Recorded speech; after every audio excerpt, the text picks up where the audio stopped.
आबकारी विभाग को मिली बड़ी कामयाबी, जब्त की 4 लाख रुपए मूल्य की 120 कार्टन सिक्किम की शराब। जलपाईगुड़ी आबकारी विभाग के अधिकारियों ने भारी मात्रा में शराब बरामद किया है। गोपनीय सूत्रों से मिली जानकारी के आधार पर आबकारी विभाग ने घूम स्टेशन के पास यात्रियों से भरी एक गाड़ी की तलाशी ली। उस वाहन से करीब 4 लाख रुपए की विभिन्न प्रकार की शराब बरामद की गई है। 120 कार्टून में सिक्किम की शराब भरी हुई थी। आबकारी विभाग के सूत्रों के अनुसार शराब सिक्किम से अवैध रूप से लाई जा रही थी। आबकारी विभाग का अनुमान है कि राजस्व की चोरी कर शराब को पश्चिम बंगाल में बेचने की साजिश थी। जलपाईगुड़ी आबकारी विभाग के सूत्रों के अनुसार यात्री वाहनों में कभी कभी सिक्किम से अवैध रूप से शराब लाकर बेची जाती है। ऐसा दार्जिलिंग पहाड़ी इलाके में किया जाता था। इसकी सूचना आबकारी विभाग को काफी समय से मिल रही थी। रविवार की देर रात मिली जानकारी के आधार पर यह अभियान सफल रहा। यात्री गाड़ी को जब्त कर लिया गया, लेकिन चालक को गिरफ्तार नहीं किया गया है। आबकारी विभाग गाड़ी के नंबर के माध्यम से गाड़ी के मालिक तक पहुंचने की कोशिश कर रहा है। साथ ही आबकारी विभाग को संदेह है कि शराब मिलावटी हो सकती है, इसलिए शराब को परीक्षण के लिए प्रयोगशाला भेजा जाएगा। साथ ही इस मामले में और कौन कौन शामिल है, इसकी जांच शुरू कर दी गई है। जलपाईगुड़ी आबकारी विभाग के अधिकारी सुजीत दास ने बताया कि काफी दिनों से खबर मिल रही थी कि एक गिरोह सिक्किम से पश्चिम बंगाल तक शराब बेचने का धंधा कर रहा है। शनिवार को कार्रवाई के दौरान यह बात कही और स्पष्ट हो गया। आबकारी विभाग के अधिकारी पूरी घटना की जांच में जुट गए हैं। আমাদের কাছে বেশ কিছুদিন ধরেই একটা ইনফরমেশন ছিল যে সিকিম থেকে কিছু মদ যাত্রীবাহী গাড়িতে under the garb of public transport নিয়ে আসা হচ্ছে। এই খবরটা আমাদের deputy excise collector mister Sumanta Lama ইয়লমোর কাছে ছিল। তো আজকে আমাদের ইনফরমেশনটা অনেক বেশি স্পেসিফিক ছিল।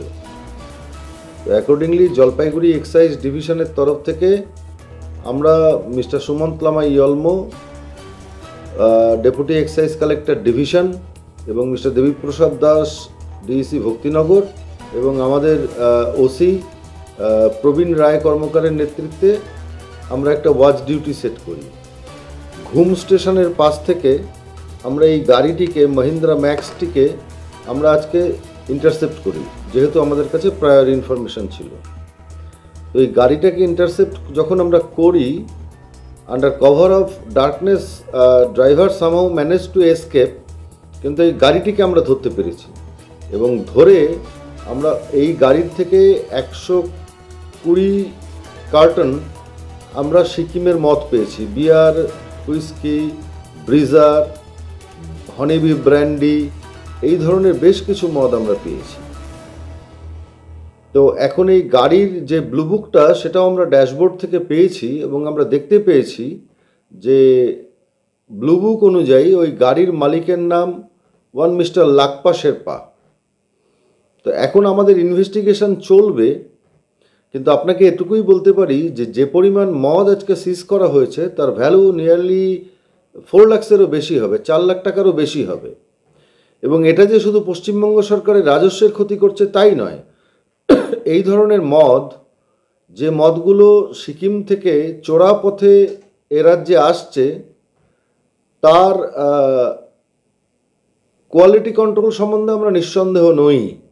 অর্থাৎ consumption of such liquor May pose serious threat for the public health in general.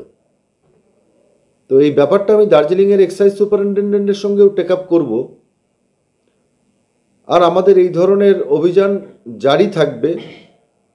আর আজকে আমাদের তরফ থেকে যারা এই কাজটি করেছেন, মিস্টার সুমন্ত লামা ইয়লমো এবং মিস্টার প্রবীর রায় কর্মকার, দুজনেই খুব ভালো কাজ করেছেন এবং আমরা চেষ্টা করব যে সিকিম থেকে আর কোনো ধরনের মদ যাতে ওয়েস্ট বেঙ্গলে ইলিগালি স্মাগলড হয়ে না ঢোকে। এবং আপনি নিশ্চয়ই অবগত আছেন, বিগত 1 বছরে এই ধরনের ক্ল্যান্ডেস্টাইন ট্রান্সপোর্ট আমরা বহুবার ইন্টারসেপ্ট করেছি এবং তার ডাইরেক্ট রেভিনিউ ইম্প্যাক্ট আমরা জলপাইগুড়ি এক্সাইজ ডিভিশনের ফিগার্সগুলোতে দেখতে পাচ্ছি।